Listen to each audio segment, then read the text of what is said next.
शुभी बेटा दरवाजा खोलो, क्या बात है, मुझे चिंता हो रही है। शुभी धड़ाम से दरवाजा खोल बाहर आई। गोरा चेहरा गुस्से से तमतमाया हुआ लाल लग रहा था। पापा, सूरज के गले से लिपटी शुभी बोलने लगी, जिस इंसान ने मेरी माँ के मरने पर मुझे हॉस्पिटल में लावारिस छोड़ दिया, ये कहकर किसी जरूरतमंद को दे देना, वो इंसान 2 दिन से लगातार हॉस्पिटल का चक्कर लगा रहा था मुझसे मिलने के लिए। आज मैंने उसे सुना दिया है अच्छे से और कहा है दोबारा अगर इस हॉस्पिटल के इर्द गिर्द दिख गए या मेरा नाम अपनी गंदी जुबान पर लाया तो पुलिस तुमसे बात करेगी। ठीक किया ना पापा, देख रहे हैं न पापा जाने कब जिंदगी में कौन सा मोड़ आ जाए। सूरज ने शुभी का माथा चूमते हुए कहा, बहुत अच्छा किया मेरी शेरनी बिटिया। हॉस्पिटल वालों के लिए भले तू डॉक्टर हो पर मेरी तो शेरनी बिटिया हो। तभी हॉस्पिटल से कॉल आ गया और शुभी पापा को बाय बाय करते निकल गई। चलो थोड़ा मूड चेंज हो जाएगा। सूरज विगत स्मृतियों में खो गया। बड़ी दीदी सुनैना और मेरे बीच 5 वर्ष का फासला था, पर मुझे दीदी भाई न समझकर अपने बच्चे सा प्यार दुलार करती थी। कुछ भी अच्छा खाने का बनता दीदी की कोशिश रहती अपना हिस्सा भी मुझे खिला दे। ननिहाल जाने पर मामा मौसी नानी जो भी पैसे हम दोनों को आते समय देती, दीदी अपने पैसे से मेरे लिए कुछ न कुछ खरीद देती। कुछ गलती करता तो मुझे बचाने के लिए अपने सर ले लेती और डांट सुन लेती।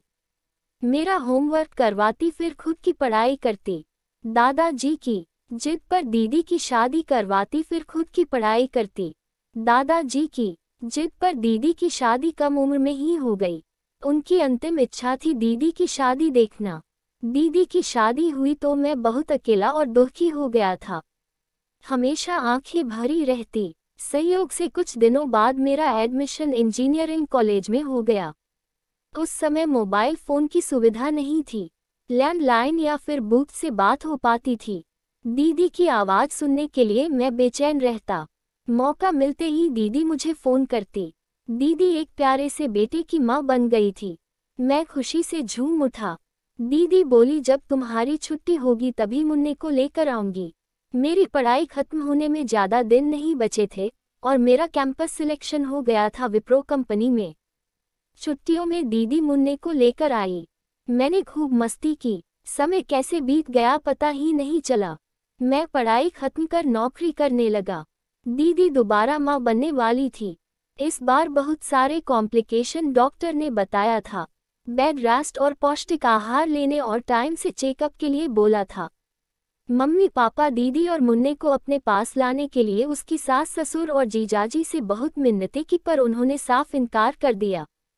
ये सब डॉक्टर के चोंचले हैं। हमने तो 9वें महीने तक घर का सारा काम करते हुए स्वस्थ है बच्चे को जन्म दिया। मम्मी का फ़ोन आया, दीदी की तबीयत सीरियस है, खून की कमी है। मैं अगले दिन का फ्लाइट लेकर आया। दीदी की जान शायद मेरे से मिलने के लिए अटकी थी। दीदी सुंदर सी गुड़िया को जन्म देकर दुनिया से जा चुकी थी। मैं मम्मी पापा और मुन्ने को किसी तरह घर पहुंचाया। पड़ोस में रहने वाली महिलाओं को सुपुर्द कर हॉस्पिटल पहुंचा।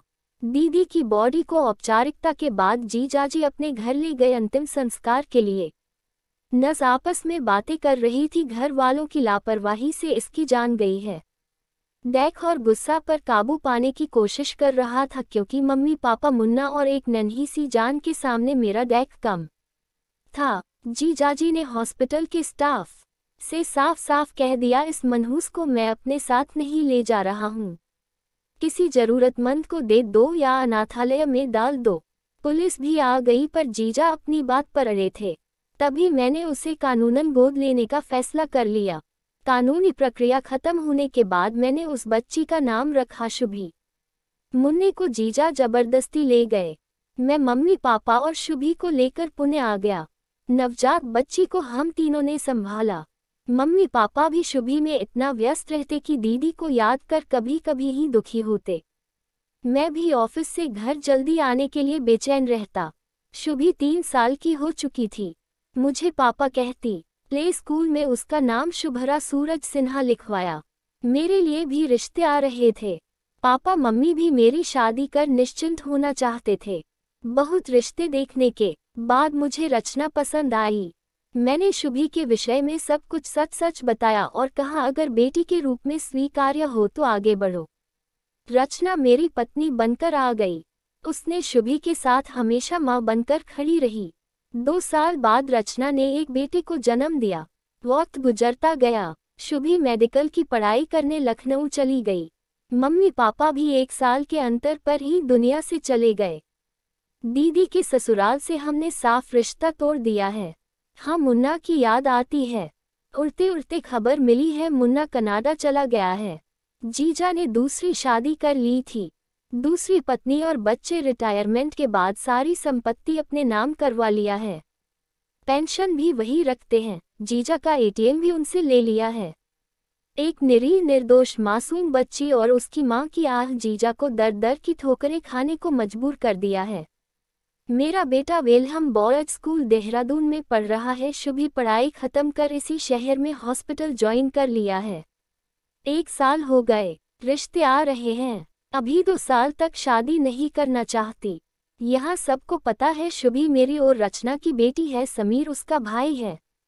दोनों बच्चों में बहुत प्रेम है जैसे मेरे और मेरी दीदी में था, पर भगवान से यही प्रार्थना करता हूँ इनके ऊपर डैक की परछाई भी ना पड़े। रचना बेटे के पास गई है। मेरी आंखें भीग रही है दीदी को याद करके। तो आंखें पोंछ लेता हूँ। स्कूटी की आवाज आ रही है, शुभी आ रही है। मैंने या जीजा ने कभी ये सोचा था भला हैश जाने कब जिंदगी में कौन सा मोड़ आ जाए। हैश जिस बच्ची को अनाथालय में लावारिस घोषित कर भेजने की बात की थी उसके जनक ने आज जिंदगी उन्हें किस मोड़ पर लाकर खड़ा कर दिया है। कल पुलिस बच्ची को स्वीकार नहीं करने पर हॉस्पिटल वालों ने बुलाया था। आज हॉस्पिटल वाले डॉक्टर के कहने पर उसके तथाकथित पिता के लिए